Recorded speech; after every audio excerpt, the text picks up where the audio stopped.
Hi, and welcome to CommieCast, the podcast series that talks about the issues that matter to you. My name's Stuart McGill. We're here to talk tonight about the strife in the railway industry, how this strife relates to the wider class struggle, and some short-term and longer-term solutions. I'm joined by Sarah Jane McDonough and Rob O'Connell, both workers in the railway industry and both trade union activists. Please note that both Rob and Sarah Jane are speaking in a personal capacity. First question here is going to go to Rob O'Connell. Rob, before I ask the question, actually, give us a wee introduction there, please, mate. Yeah, cheers. As you said, Rob O'Connell. I'm a tube driver on Underground on the Northern Line, chair of Northern Line North Branch, and health and safety rep. First question. Summarise for us very quickly why the railway workers from the Rail and Maritime Union, ASLEF, which I believe is the Amalgamated Society of Locomotive Engineers and Firemen, and the Transport Salaried Staff Association. Why is everybody in the middle of industrial action right now? Quick correction, there's the Associated Society of Locomotive Engineers and Firemen, not Amalgamated Society. But other than that, you're Sorry, bang on. I've not actually used that full one since the 70s. It's been a long time. Many things have happened since then. All right, go on ahead. So I suppose the reasons vary from place to place. There's over a dozen companies involved: Network Rail, London Underground, Department for Transport, etc. But the long and short of it, I suppose, is that most railway workers are on strike, either because their pay has been eroded by inflation and they need a pay rise that protects their living standards, the living standards of their family. And the train operating companies, the TOCs, as we call them, in many instances are offering nothing, simply nothing. Or it's either pay or the plans put forward by the DfT or Network Rail would decimate the industry, absolutely decimate the industry, massively cutting the workforce, massively cutting jobs, massively cutting the safety maintenance regimes on the track and elsewhere, and pretty much closing every ticket office in the country. So it's it's pay or jobs or conditions is why everyone's on strike at the moment. Are there any issues regarding pensions as well that people need to know about? Well, yes, on London Underground, because of the collapse in revenue, passenger revenue, London Underground are very reliant now on government for day-to-day spending. And the government is pretty much linking that day-to-day spending with demands that the company reform, as they call it, modernise or whatever. We all know what it means, our pensions. So the government is linking any help for Transport for London to attacking our pensions. Okay, Sarah Jane McDonough, give us a wee introduction, then I'll put a couple of questions to yourself. I'm Sarah Jane McDonough. I work at Euston Station. I'm an industrial rep for TSSA, and I'm also an RMT member. I've worked on the railway for about 18 years, so my entire adult life. And yeah, that's where my experience comes from. Right, cheers, Sarah Jane. First, give us your perspective on the first question there. Anything to add to what Rob told us? Yeah, I would say what Rob said is correct. Obviously, it's about our terms and conditions and our pay. It's also massively about safety on the railway. I mean, Network Rail want to cut 2,500 track maintenance jobs, which equates to about 670,000 hours of track maintenance checks.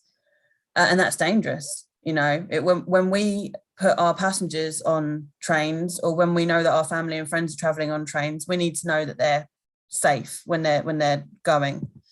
So it's about that as well. That hasn't been thought about. We need a maintenance plan that's proactive and not reactive, and that doesn't come with cutting £2 billion out of the industry. Yeah, very good point. Is it broadly true to say that rail workers have suffered less than some other groups of workers under the assault of both Thatcher and her neoliberal inheritance? And is this basically due to the power and influence of the rail unions? I wouldn't necessarily say we've suffered less, because we've had to fight for what we've got today. Our terms and conditions and our pay haven't been handed to us on a plate.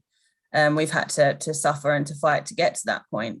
But they're battles that we've fought, and we've won a lot of them. And our unions are the reason why we have won those. I mean, before COVID, we were lucky, in inverted commas, to have pay rises in line with RPI inflation. And you do get people who say to us, oh, you've had it good for all this time. Why are you complaining now? But we didn't have it good. The bosses, the shareholders, the people who've benefited from the money going out of the rail industry into private profit when it should have been reinvested in the railway, they're the ones that have had it good. And we've only had what all workers deserve. All working class people deserve a decent wage. During the pandemic, rail workers and tube workers, obviously, not to leave Rob out here, weren't eligible for the furlough scheme. So our choice was either that we came in to work or we didn't get paid. So there were single parents like myself and other people with care responsibilities who were left severely out of pocket during that time. And we lost our colleagues. We lost somebody at Euston through COVID. You've probably heard of Belly Mujinga at Victoria Station, who was spat on by someone with COVID, and she died. And she'd begged her manager to allow her to work behind a protective screen, but she was forced out into the concourse without the correct PPE. But like all essential workers, we kept the country going. And when we've demanded a fair increase during the worst cost of living crisis in decades, the right-wing media and the government have called us greedy. So we're just ordinary working class people, really. You can compare us to the bosses of the rail industry. We are just ordinary working class people. And a big problem we've had, I think, in this particular dispute is that the government have absolutely already made up their minds. The RMT, TSSA and ASLEF all wrote to the train operating companies months ago, asking for meaningful pay talks and a guarantee of no compulsory redundancies, no changes to terms and conditions without consultation with the unions. And most companies didn't respond at all. And the ones who did said they had nothing to offer, or they claimed that the Department for Transport and the uncertainty of the Great British Rail Plan meant they couldn't offer anything. They carried on making hundreds of millions of pounds in profits, though. And now we're faced with the prospect of no guarantees of our jobs, of our terms and conditions. And this is a situation that's not only going to be on the railway, it's going to be reflected elsewhere. You probably saw a clip of Kay Burley, I think it was, referring to, she was speaking to Mick Lynch, and she asked him whether the picket line behind him was like the miners' strike. And it was quite funny when he turned around and said, "Does this look like the miners' strike to you?"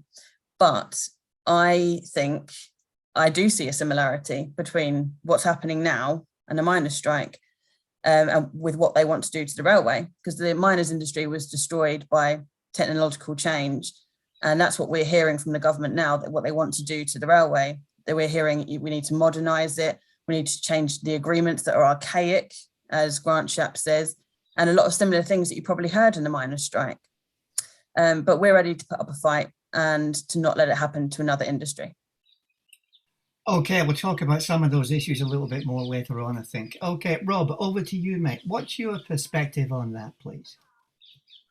Yeah, well, just to echo what Sarah's saying there, it's obviously a general attack. This isn't just several operating companies or Network Rail have all of a sudden sort of failed to negotiate pay rises or whatever. This is a general attack on the industry and on the people that work in the industry.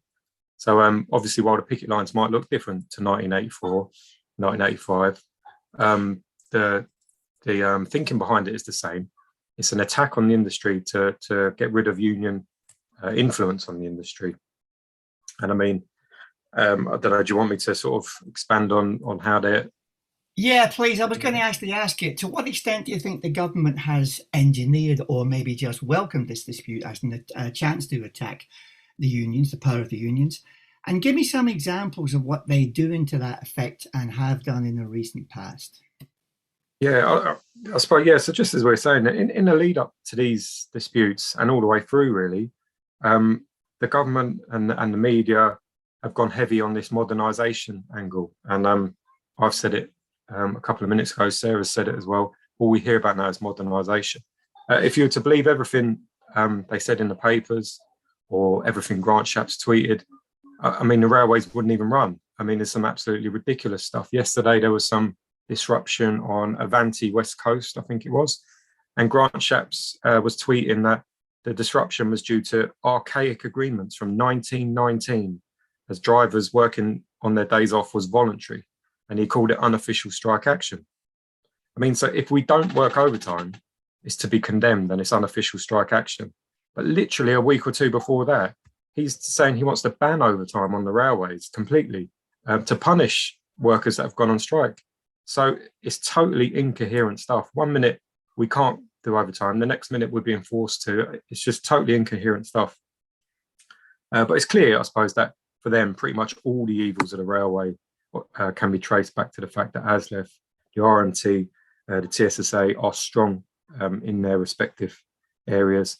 And as I've said, you know, I mentioned a couple of minutes ago there, in London, they're literally linking any funding that the government is going to give to TfL. The company has to look to dismantle agreements it's got with us, and it has to look at attacking our pensions. So it's a couple of very obvious examples right there. Okay, mate, thanks very much indeed. Sarah Jane, I hear the phrase, and I think you guys have alluded to this already, that the rail unions fight is a fight for all the working class and for all the workers. What does that actually mean? Put some flesh, please, on the bare bones of that slogan.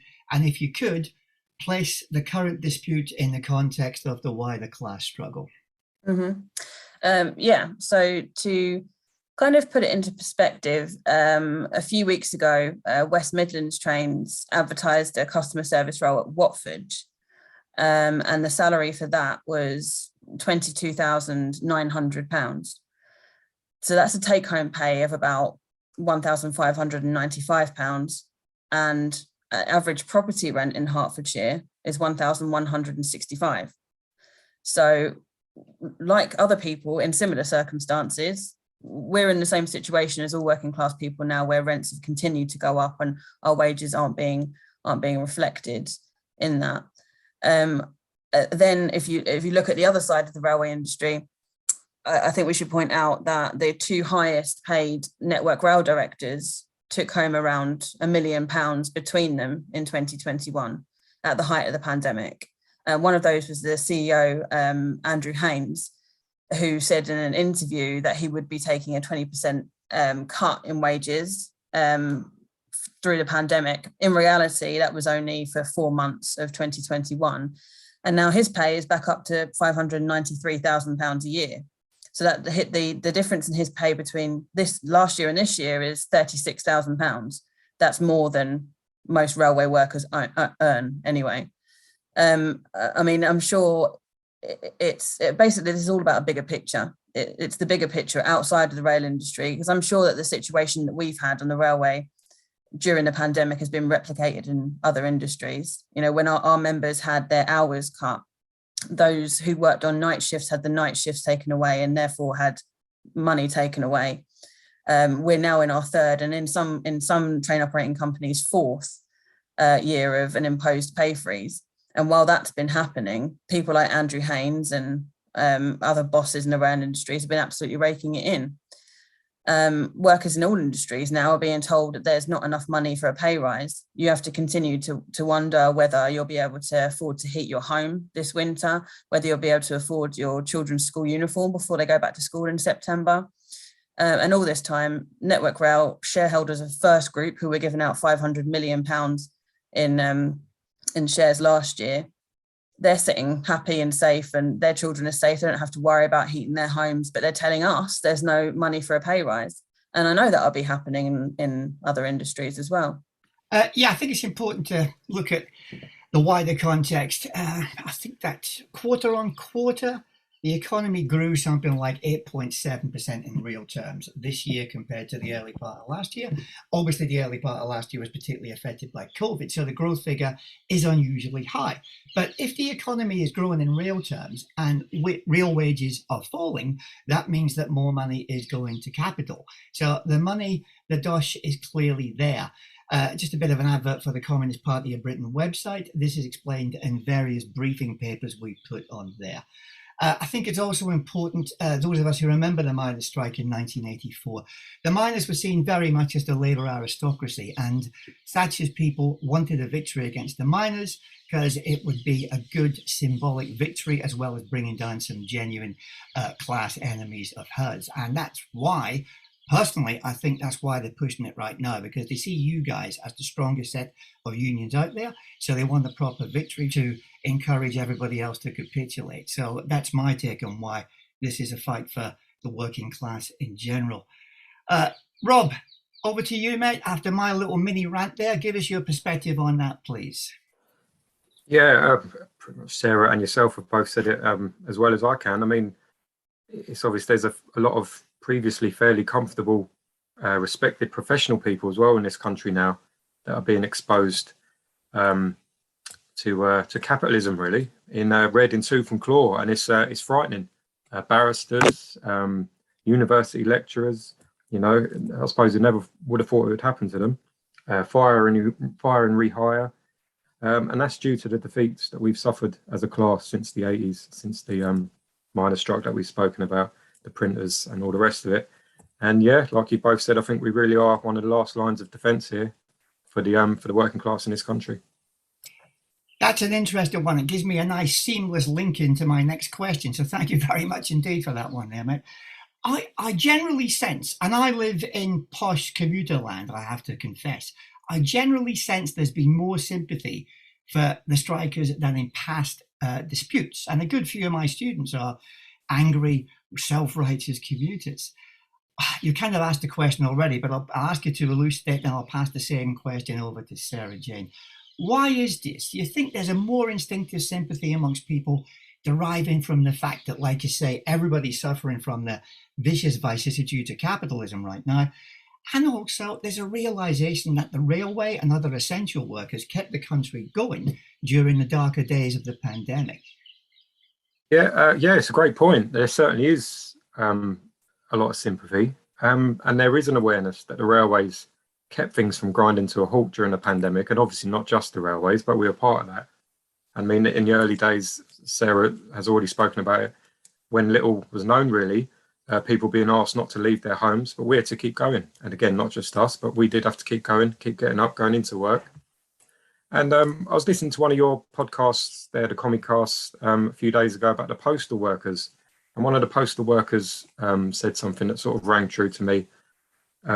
Railway workers take pride in their jobs. They know the importance of what they do, and we knew the importance of keeping things going during the pandemic as well, and we were proud to do that. But for us on the underground, it took about 10 minutes for us to go from heroes to Putin apologists and the enemy underground. I think it was the Daily Mail or the Telegraph called us the enemy underground, but we knew that would happen anyway, so we weren't too surprised. But it's probably it's more than that, though. I think there's definitely a sense that things are going very, very wrong at the moment. Some like obscene profits when people are struggling, grotesque salaries for those at the top that they don't need, they're never going to spend, and other people at the other end are literally struggling to feed their children. And I mean, so that they're getting these salaries and these profits, and we're getting debt, pretty much permanent, chronic insecurity and poverty. People see hospitals, schools, their services stripped to the bone. They're genuinely scared about heating bills coming up. They've got zero rights at work themselves. They're probably not had a half-decent pay rise for years. And they're probably thinking, go on the RMT, go on ASLEF, go on the Posties, go on Tesso, have a pop back. So I think that's part of it too. That's a good point. But Rob, I got to say, if I want cheering up, I'm not going to give you a call, mate. Anyway, but at the same time, your analysis is sadly on point. And on top of all that, we've got Liz Truss as Prime Minister to look forward to. Yeah, something to look forward to. Yeah, hell. Okay, Sarah Jane, from your point of view, what will a successful outcome of this struggle look like? And what will need to be done by whom to achieve that success? I think on the railway, in our industry, a successful outcome would be that we don't have those people losing their jobs through either compulsory or voluntary redundancy, because we don't want to lose people with experience in our industry. We can't afford to lose 2,500 Network Rail maintenance workers. We won't have a railway that's safe for our passengers to travel on if we do. But a successful outcome would mean that we were having money reinvested properly into the railway, because whilst we have, one of the oldest sets of infrastructure in the world on our railway, it would be a successful outcome if we invested the money rather than it dripping out into private profit. If we reinvested it back into making our railways safer and faster, because that's what a lot of people want, the railway to be faster as well. Also, rail has the lowest contribution to climate emissions. It's only like 1.4% of the UK's total carbon emissions.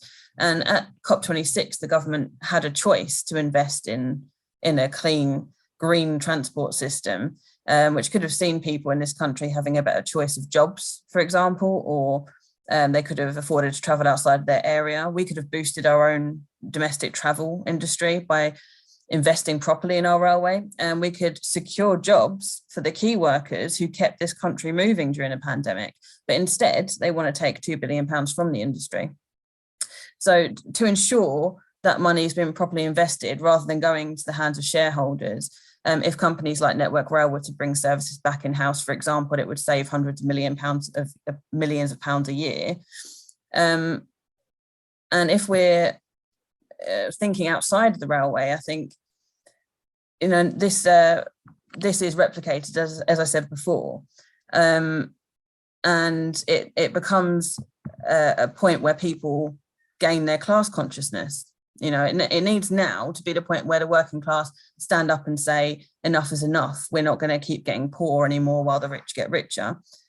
So I think that would be the two best outcomes inside the railway, for it to be recognised that it needs the investment, not for money to be taken out, and outside of the railway, in all other industries, for workers to start valuing their labour and valuing the power of our class.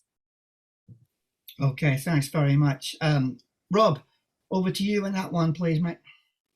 Just agree really with what Sarah said. Is exactly what she said, really. But the only thing I would add is another good outcome is there's obviously three main rail unions, ASLEF, the RMT and TSSA, and hopefully going forward, this has sort of forced a bit more cooperation at all levels, top to bottom. We're famously quite famous on the Underground for how, should we say, bitter the relationships can be at times between the different unions. But it all means nothing when the whole industry is under attack. So we can't be having a pop at the RMT or TSSA or Tesla having it just has to be, we're fighting now for our survival. So all that really can be left in the past.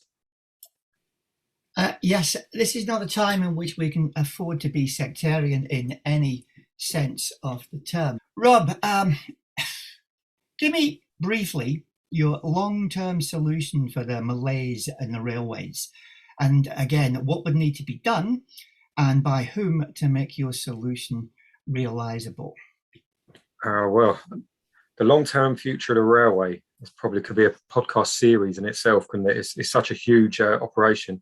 However, there are some really simple and obvious things that should be done and have been articulated very well by Mick Lynch, Mick Whelan and others recently. And quite simply, stop private companies funneling money out of the railways for a start. It's a failed model. It's pretty much universally accepted as being failed, not just by the Communist Party, but the Labour Party. A lot of people within the Tory Party. It's universally acknowledged that this model has failed. So a publicly owned system run as a public service and not run as a vehicle to enrich corporations. I mean, it's that simple. Also, in the scandal, that's the rolling stock companies. I mean, they just literally steal hundreds of millions of pounds of public money for nothing. Eddie Dempsey from the RMT has spoken really well on this. He knows his stuff in it, and it's worth checking out what he's had to say about it. I mean, it's a racket. You might see on, I don't know, the Sopranos or something. It really is a disgrace. So, stuff like that's going to have to be done by a government that's committed to public ownership of rail, mail, gas, water, and all the utilities and more, really. And in London, it's going to have to involve the reinstatement of the operational grant, which was taken away by Gideon Osborne, to put us in line with other major metro systems around the world, in Europe and around the world. I mean, I'm not sure there's any major metro systems of the size, the age and complexity of the London Underground that isn't in receipt of an operational grant from central government. So that needs to be reinstated. And again, that's going to need a mayor and a government that's committed to that. We have to stop lurching from crisis to crisis. We need a well-funded, well-staffed, safe system. As it is, I mean, with the government attaching so many strings to any funding they give to Transport for London, we're likely, to be honest, and I'm sorry to depress you again, Stuart, you might not invite me back on, but we're likely to be heading into a period of managed decline on the network, and that's going to be really, really, really hard to come back from. And there is no brighter note. Sorry, there is no brighter note. I was just going to say, if I'm feeling a little bit too chirpy, I will give you a call, mate. Thanks very much indeed. It's interesting, getting back to what Sarah Jane said a bit earlier about the environmental issue. This is absolutely crucial. I think at some point we need a podcast about this. From my own point of view, and that's a shameless plug for the book, which is coming out on 3rd of October here, I did a lot of traveling for the book, and I tried to do as much by rail as possible. I got a trip from Napoli down to Cosenza, which is about 4.5 hours. It's a great trip, but it's 4.5 hours, 25 quid. And that was with a little mini upgrade to first class as well, because I was knackered at the time. So I want a little bit of comfort, but 25 quid. We'll get you a cup of tea on a train here. You got a cup of tea and you got a little packet of Ritz biscuits as well. It was very nice. And I say, when you go to, I think, Germany these days, they've made rail travel absurdly cheap. So whatever happens in the railways needs to be integrated with a general transport policy. And we got to take this very seriously. This is definitely a podcast for the future. We'll have you on, Rob, but only for a little while in case we're getting a little bit too chirpy. So, Sarah Jane, I think we can all agree that public ownership is essential. What would be, in your point of view, the fundamental differences between the new public entity and the old British Rail, which you two probably don't remember, you don't look old enough. But for example, how would you ensure a more harmonious relationship between the management and the unions, and also among the unions? No, I don't remember British Rail, really. But I think it really depends on what sort of government is in power at the time of nationalisation and what sort of nationalisation it really is, as to how it will look. I mean, this government, for example, seems set on destroying the unions. It's looking likely that my company, the train operating company that I work for example, will go back into government hands. A few years ago, that wouldn't have been such a terrible thing. But now I think it looks worse for us. The job cuts that they want, the compulsory redundancies, the money they want to take out of the industry, that's not the kind of nationalisation that's going to benefit the people. So, I think that a socialist government would be the kind of nationalisation, obviously, that we'd be looking for, so that we could invest in our people, invest in our infrastructure. And you can't do that while you're taking public money out of the industry and putting it into private profit. A socialist nationalisation of the rail industry would see proper kind of proactive maintenance of the railway rather than the reactive one. And it would mean that we retained those experienced staff who we're set to lose at the moment, either if through compulsory redundancies or if they insist on offering these voluntary redundancies. We've currently got a set of people who are stressed beyond their limits at the moment. the companies haven't been filling vacancies, and they're just letting people work the job of 2 or 3 people, and those people will go. But most importantly, I think with a nationalised rail system would be the affordability for the passengers. As you were just saying, Stuart, you should be able to get on that sort of length journey and pay a price that's less than a week's rent, because our passengers have been facing years of price hikes on the price of tickets on the railway, but that's only ever served to boost the profits of privateer operators. And even when we're in our 3rd year with no pay rise, the ticket prices still rose by 3.8%. If we really want to take cars off the road and allow people to travel around the country without having to remortgage their houses to travel from London to Glasgow, we need to make ticket prices more affordable. With regard to having a more harmonious relationship, again, I think that depends on what sort of government it is that we have, because I don't believe that a union should ever have a partnership with capital. And obviously, we as communists would never advocate for any kind of partnership with capital, because we're on the opposite sides of this fight. But having a nationalised rail system under a socialist government would mean the workers were paid fairly, and the railway was safer, and passengers could afford to travel on it. I think those 3 things alone would contribute massively to a more harmonious relationship with the management of the railway. As for the rail unions, myself, I've never encountered too much of the infighting between the rail unions, but it does happen. Whether or not that would change under nationalisation, I don't know. I think that's something that would remain ever so. And although I must say that during this dispute, we've worked very well together, I think, certainly at local level.